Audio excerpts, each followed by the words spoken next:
All right, good evening. Hello, hi. All right, so if you watched the video yesterday, you know that I finished my second path through the Bible. Woohoo! And I finished reading through the New King James Version. Before that, I read the NLT. Yeah, and so I'm now starting today, brand new day, I'm starting a new version of the Bible, and I'm so excited. This was a birthday gift to myself. I got myself the Tree of Life Bible, which is backwards on the screen, but you know, there you go. And it's written by Messianic Jews and Christians. But yeah, I just thought this was really cool. To be honest, this is something that my virtual mentor, he doesn't even know he's my mentor, but I adore him, Tim Ross, on Upset the World Studios, and he has a couple different podcasts or whatever. He mentioned this Bible, and I'm sort of a Bible freak at these days. I just want to see different translations, and though I have things on my phone, I was really intrigued by this. There are Hebrew words that are left in the Bible, ruach, spirit. It talks about shalom, Shabbat, all of those things. Yeshua is how Jesus is referred to because that is his Hebrew name. So all those sort of things. I love context. I love digging deeper. So I was super excited. So it's the beginning. So what did we start with? Genesis. And I do love me some Genesis. And I think I've talked about before about how I often have, you can kind of see, I often have different like pens and things. I still have my badge from work on. But I have different highlighters for different reasons. And immediately there were a few words that stuck out to me today, which haven't stuck out to me before. So just on the first sheet, the first thing that stuck out to me was the word distinguish. So we go right into and I'm gonna butcher all these pronunciations, let's just be real. I don't know Hebrew, but there it is. I just thrown it out there. But this Genesis, the Bereshit, so the beginning, right? And so verse 3 says, in chapter 1 of Genesis, verse 3, then God said, let there be light, and there was light. Verse 4, God saw the light was good. So God, the word I highlighted, distinguished the light from the darkness. I love that. A word that God had me viewing over and over again during my read through of the New King James Version was the word diligent. I want so bad to be disciplined, but I'm not quite there yet. And so I feel like with God's grace and mercy, he was like, just be diligent, right? And so even this recording every day, I would love that if I was able to get up even earlier, read and do it straight away while it's fresh in my brain. Sometimes that's doable with my schedule. Sometimes it's not.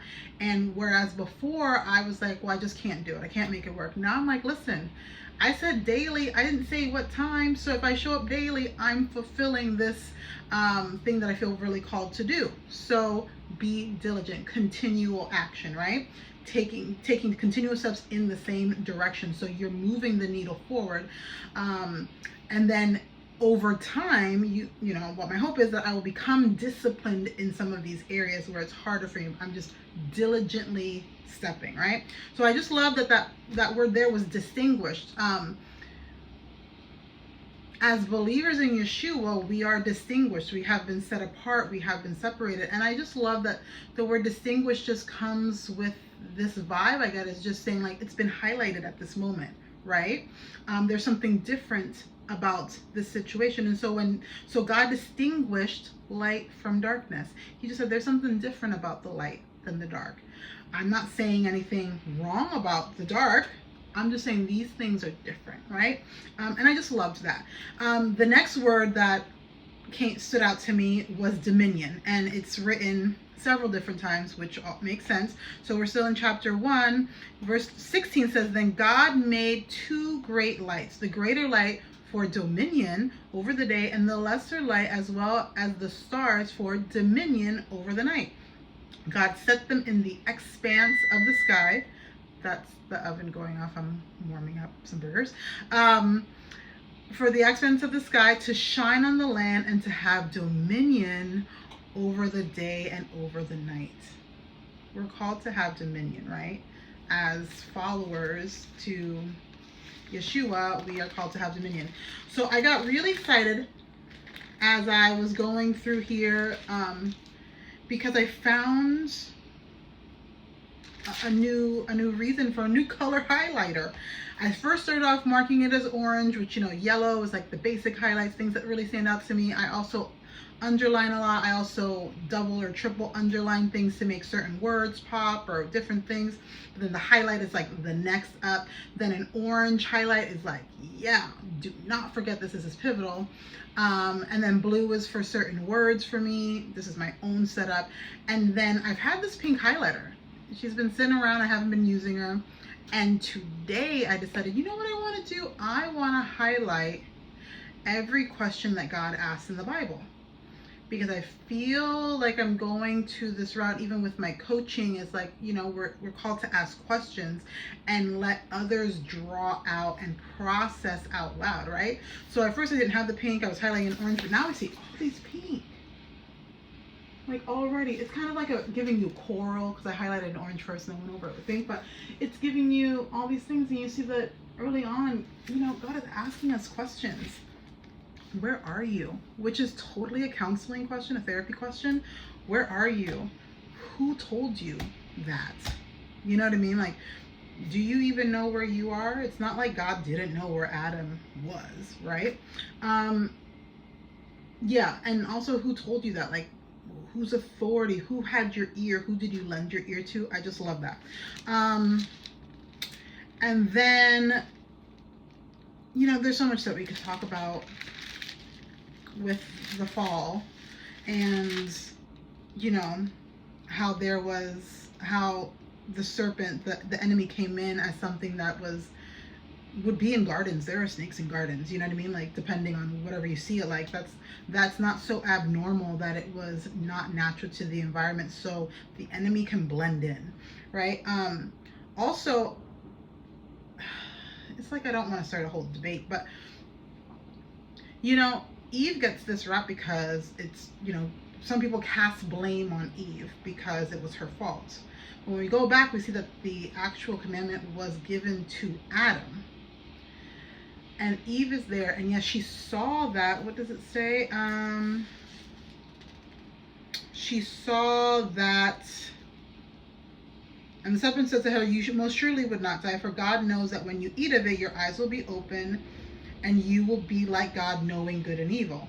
Now the woman saw the tree was good for food, and that it was a thing of lust for the eyes. I don't know if that's like that in the King James, and I don't have the other one here to look at that, but I think that's so interesting because for she saw that it was good. She used her senses, and she saw that the tree was good for food, which it was, and that it was a thing of lust for the eyes. Yeah, and we know that's not going to be good. That's about to ruin the situation. And that the tree was desirable for imparting wisdom. So she knew it because of that. That was what the name was for. But then there was this like tension here. So yes, we know, spoiler alert, she takes the fruit, she bites of it, and she hands it to her husband. Well, you know, hands it to Adam, who's right there, to her husband, who was with her, and he ate.